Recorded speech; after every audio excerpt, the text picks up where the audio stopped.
we get your reaction to the Alex Pretti incident? One right here. Can we get your reaction to the Alex Pretti incident over the weekend? Yeah.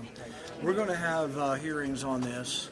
We've invited 3 of the prominent leaders from the Department of Human Services on immigration and immigration control, and we're going to discuss the question of whether or not filming someone, as I see is going on right now, whether that could be considered to be assault, whether retreating from ICE agents is considered to be assault, and whether or not filming and then retreating is an indication that you are a potential assassin.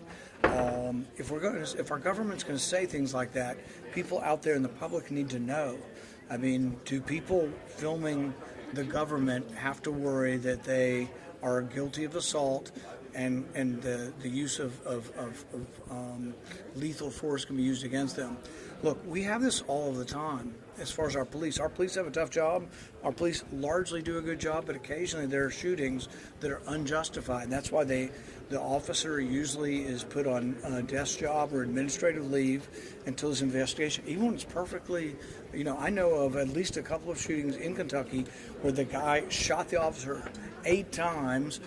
Ended up being killed by another person in the car. They investigated it for 1.5 years, which I thought was way too long, but that was a completely justified shooting. But we investigate things because we think using deadly force is the unusual. It's the exception to the rule. But we can't just say, oh, nothing to see here, and he was obviously an assassin and a domestic terrorist.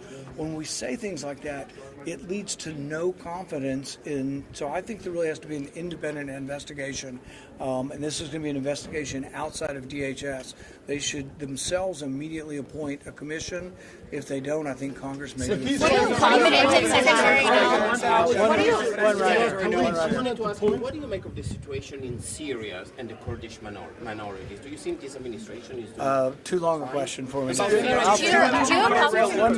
could talk about the inconsistencies between the way that Secretary Noem and other top administration officials initially said Alex Pretti brandished a weapon, then of course Homeland and other committees got a report yesterday from CBP saying nothing about brandishing a weapon, just saying someone shouted gun. I mean, what do you make of these inconsistencies? I think for people to have confidence in government and confidence in the law enforcement wing of government, we have to be very honest.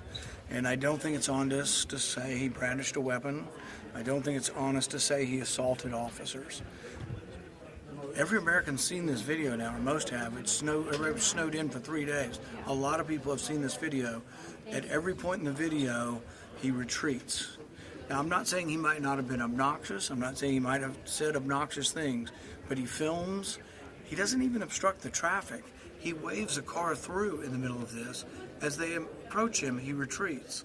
As they approach him again, he retreats.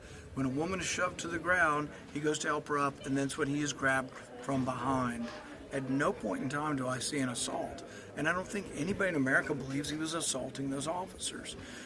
So we have to tell the truth, and I think that at this point, because there hasn't been this honest approach to things, I think what you're going to have is an independent investigation. Because look, I am for ICE getting dangerous criminals out of our city.